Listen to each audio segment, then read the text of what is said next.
जय माता दी दोस्तों। आज की कथा है कि देवताओं के तेज से माता की उत्पत्ति कैसे हुई और माता ने महिषासुर की सेना का वध किस प्रकार किया। ऋषि राजा सूरत और वैश्य समाधि को बता रहे हैं। ऋषि कहते हैं, पूर्व काल में देवताओं और असुरों में पूरे 100 वर्षों तक घोर संग्राम हुआ था। उसमें असुरों का स्वामी महिषासुर था और देवताओं के नायक इंद्र थे। उस युद्ध में देवताओं की सेना महाबली असुरों से परास्त हो गई। संपूर्ण देवताओं को जीतकर महिषासुर इंद्र बन बैठा। तब पराजित देवता प्रजापति ब्रह्मा जी को आगे करके उस स्थान पर गए जहाँ भगवान शंकर और विष्णु विराजमान थे। देवताओं ने महिषासुर के पराक्रम तथा अपनी पराजय का यथावत वृत्तांत उन दोनों देवेश्वरों से विस्तार पूर्वक सुनाया। वे बोले, हे भगवान, महिषासुर सूर्य, इंद्र, अग्नि, वायु, चंद्रमा, यम, वरुण तथा अन्य देवताओं के भी अधिकार छीनकर स्वयं ही सबका अधिष्ठाता बन बैठा है। उस दुरात्मा महिषासुर ने समस्त देवताओं को स्वर्ग से निकाल दिया है। अब वे मनुष्यों की भांति पृथ्वी पर विचरते रहते हैं। दैत्यों की यह सारी करतूत हमने आप लोगों से कह सुनाई। अब हम आपकी शरण में आए हैं, उसके वध का कोई उपाय बताइए। इस प्रकार देवताओं के वचन सुनकर भगवान विष्णु और शिव जी ने दैत्यों पर बड़ा क्रोध किया। उनकी भौहें तन गईं और मुंह टेढ़ा हो गया। तब अत्यंत कोप में भरे हुए चक्रपाणि श्री विष्णु के मुख से एक महान तेज प्रकट हुआ। इसी प्रकार ब्रह्मा, शंकर तथा इंद्र आदि अन्य देवताओं के शरीर से भी बड़ा भारी तेज निकला। वह सब मिलकर एक हो गया। महान तेज का वह पुंज जाज्वल्यमान पर्वत सा जान पड़ता था। देवताओं ने देखा, वहाँ उसकी ज्वालाएं संपूर्ण दिशाओं में व्याप्त हो रही थीं। संपूर्ण देवताओं के शरीर से प्रकट हुए उस तेज की कहीं तुलना नहीं थी। एकत्रित होने पर वह एक नारी के रूप में परिणत हो गया और अपने प्रकाश से तीनों लोकों में व्याप्त जान पड़ा। भगवान शंकर का जो तेज था, उससे उस देवी का मुख प्रकट हुआ। यमराज के तेज से उसके सिर में बाल निकल आए।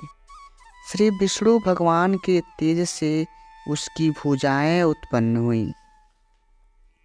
चंद्रमा के तेज से दोनों स्तनों और इंद्र के तेज से मध्य भाग का उत्पन्न हुआ। वरुण के तेज से जंघा और पिंडली तथा पृथ्वी के तेज से नितंब भाग प्रकट हुआ। ब्रह्मा के तेज से दोनों चरण और सूर्य के तेज से उसकी अंगुलियां बन आईं। वसुओं के तेज से हाथों की अंगुलियां और कुबेर के तेज से नासिका प्रकट हुईं। उस देवी के दांत प्रजापति के तेज से और तीनों नेत्र अग्नि के तेज से प्रकट हुए थे। उनकी भौहें संध्या के कान आयु के तेज से उत्पन्न हुए थे। इसी प्रकार अन्य देवताओं के तेज से भी उस कल्याणमयी देवी का आविर्भाव हुआ था। उसके बाद समस्त देवताओं के तेज पुंज से प्रकट हुई देवी को देखकर महिषासुर के सताए हुए देवता बहुत प्रसन्न हुए। पिनाकधारी भगवान शंकर ने अपने शूल से एक शूल निकाल कर उन्हें दे दिया। फिर भगवान विष्णु ने भी अपने चक्र से चक्र उत्पन्न करके माँ भगवती को अर्पण किया। वरुण ने अपने शंख भेंट किए, अग्नि ने उन्हें अपनी शक्ति दी। वायु ने उन्हें धनुष बाण से भरे हुए 2 तरकस दे दिए। सहस्त्र नेत्रों वाले देवराज इंद्र ने अपने वज्र से वज्र उत्पन्न करके दिया और ऐरावत हाथी से उतार कर 1 घंटा भी प्रदान किया।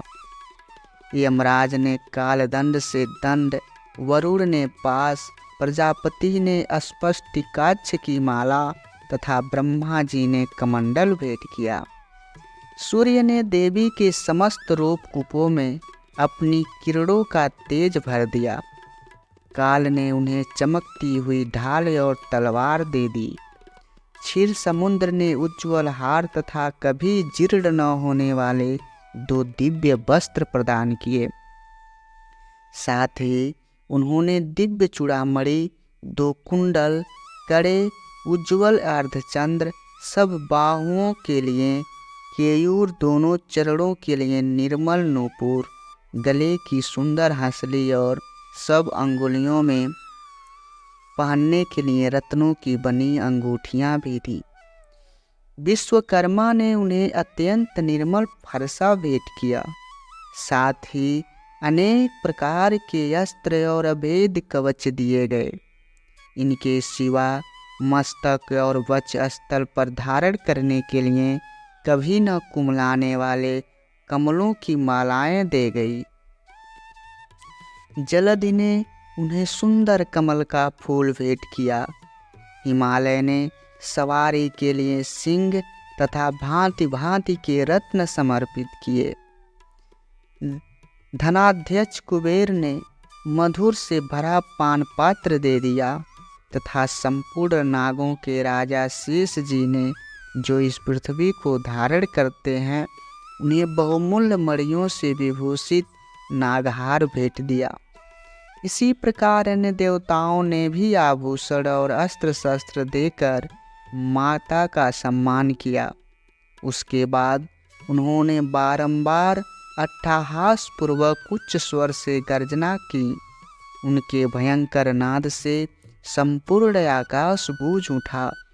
देवी का वह अत्यंत उच्च स्वर से किया हुआ सिंहनाद कहीं समा न सका। आकाश उसके सामने बहुत छोटा प्रतीत होने लगा। उससे बड़े जोर की प्रतिध्वनि उत्पन्न हुई, जिससे संपूर्ण विश्व में हलचल मच गई और समुद्र कांप उठे। पृथ्वी डोलने लगी और समस्त पर्वत हिलने लगे। उस समय देवताओं ने अत्यंत प्रसन्नता के साथ सिंहवाहिनी भवानी से कहा, हे देवी, तुम्हारी जय हो। साथ ही महर्षियों ने भक्ति भाव से विनम्र होकर उनका स्तवन भी किया।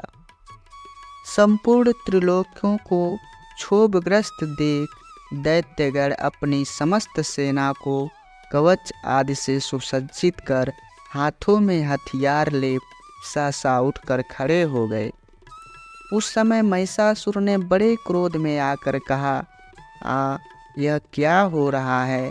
फिर वह संपूर्ण असुरों से घिरकर उस सिंहनाद की ओर लक्ष्य करके दौड़ा और आगे पहुंचकर उसने देवी को देखा, जो अपनी प्रभा से तीनों लोकों को प्रकाशित कर रही थी। उनके चरणों के भार से पृथ्वी दबी जा रही थी। माथे के मुकुट से आकाश में रेखा सी खींची जा रही थी तथा वे अपनी धनुष की टंकार से 7 पातालों को क्षुब्ध कर देती थी। देवी अपनी हजारों भुजाओं से संपूर्ण दिशाओं को आच्छादित करके खड़ी थी। उसके बाद उनके साथ दैत्यों का युद्ध छिड़ गया। नाना प्रकार के अस्त्र शस्त्रों के प्रहार से संपूर्ण दिशाएं उद्भासित होने लगीं। चिछुर नामक महान असुर महिषासुर का सेनानायक था। वह देवी के साथ युद्ध करने लगा। अन्य दैत्यों की चतुरंगड़ी सेना साथ लेकर चामर भी लड़ने लगा। 60,000 रथियों के साथ आकर उदग्र नामक महादैत्य ने लोहा लिया। 1 करोड़ रथियों को साथ लेकर महाहनु नामक दैत्य युद्ध करने लगा। जिसके रोएं तलवार के समान तीखे थे। वह यशिलोमा नामक महादैत्य 5 करोड़ रथी सैनिकों सहित युद्ध में आ गया। 60 लाख रथियों से घिरा हुआ वास्कल नामक दैत्य भी इस युद्ध भूमि में लड़ने लगा। परिवारित नामक राक्षस हाथी सवार और घुड़सवारों के अनेक दलों तथा 1 करोड़ रथियों को सेना लेकर युद्ध करने लगा। बिडाल नामक दैत्य 5 अरब रथियों से घिरकर लड़ने लगा। इनके अतिरिक्त और भी हजारों महादैत्य रथ, हाथी और घोड़ों की सेना साथ लेकर वहां देवी के साथ युद्ध करने लगे। स्वयं महिषासुर उस रणभूमि में कोटि कोटि सहस्त्र रथ, हाथी और घोड़ों की सेना से घिरा हुआ खड़ा था। वे दैत्य देवी के साथ तोमर, भिंदीपाल, शक्ति, मूसल, खड़ग, परशु और पटिश आदि अस्त्र शस्त्रों का प्रहार करते हुए युद्ध कर रहे थे। कुछ दैत्यों ने उन पर शक्ति का प्रहार भी किया, कुछ लोगों ने पास भी फेंके तथा कुछ दूसरे दैत्यों ने खड़ग प्रहार करके देवी को मार डालने का भी निश्चय किया। देवी ने भी क्रोध में भरकर खेल खेल में ही अपने अस्त्र शस्त्रों की वर्षा करके दैत्यों के वे समस्त अस्त्र शस्त्र काट डालती थी। उनके मुख पर परिश्रम या थकावट का रंच मात्र भी चिन्ह नहीं था। देवता और ऋषि उनकी स्तुति करते थे और वे भगवती परमेश्वरी दैत्यों के शरीर पर अस्त्र शस्त्रों की वर्षा करती रही। देवी का वाहन सिंह भी क्रोध में भरकर गर्दन के बालों को हिलाता हुआ असुरों की सेना में इस प्रकार घूमने लगा मानो वनों में दावानल फैल रहा हो। रणभूमि में दैत्यों के साथ युद्ध करती हुई अंबिका देवी ने जितने निश्वास छोड़े वे सभी तत्काल सैकड़ों हजारों गणों के रूप में प्रकट हो गए और परशु, भिंदीपाल, खड़ग तथा पट्टिस आदि अस्त्रों द्वारा असुरों का सामना करने लगे।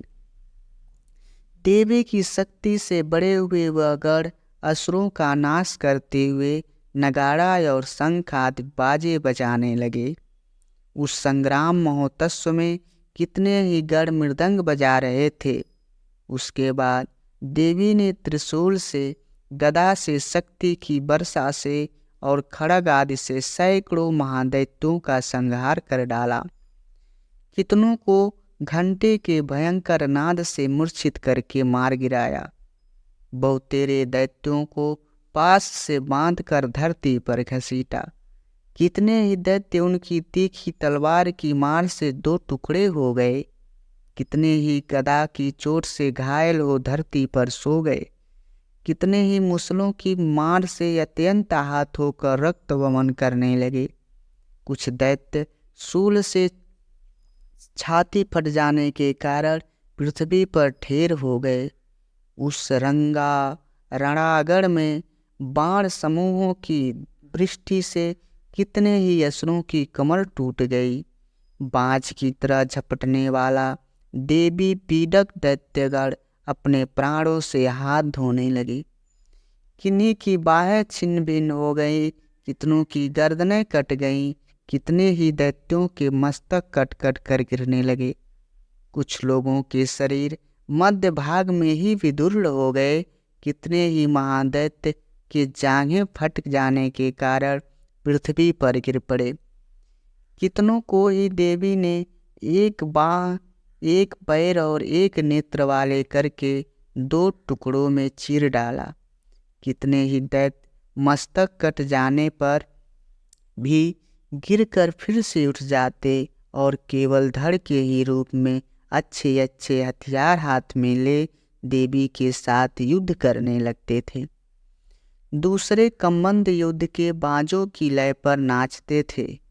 कितने ही बिना सिर के धड़ हाथों में खड़ग, शक्ति और सृष्टि लिए दौड़ते थे तथा दूसरे दूसरे महादैत्य ठहरो ठहरो यह कहते हुए देवी को युद्ध के लिए ललकारते थे। जहाँ वह घोर संग्राम हुआ था वहाँ की धरती देवी के गिराए हुए रथ, हाथी और घोड़े और असुरों की लाशों से ऐसी पट गई थी कि वहाँ चलना घूमना भी असंभव हो गया था। दैत्यों की सेना में हाथी, घोड़े और असुरों के शरीरों से इतनी अधिक मात्रा में रक्तपात हुआ था कि थोड़ी ही देर में वहाँ खून की बड़ी बड़ी नदियाँ बहने लगीं।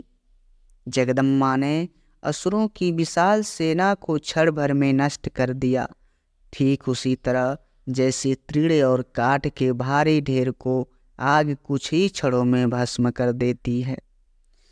वह सिंह भी गर्दन के बालों को हिला हिलाकर जोर जोर से गर्जना करता हुआ दैत्यों के शरीर से मानो उनके प्राण छीन लेता था। वहाँ देवी के गणों ने भी उन महादैत्यों के साथ ऐसा कुछ युद्ध किया जिससे आकाश में खड़े हुए देवतागण भी उन पर बहुत संतुष्ट हुए और फूल बरसाने लगे। आगे की कथा महिषासुरवध की कथा है। अगर वीडियो पसंद आई हो तो वीडियो को लाइक, शेयर और चैनल को सब्सक्राइब ज़रूर कर दीजिएगा। धन्यवाद।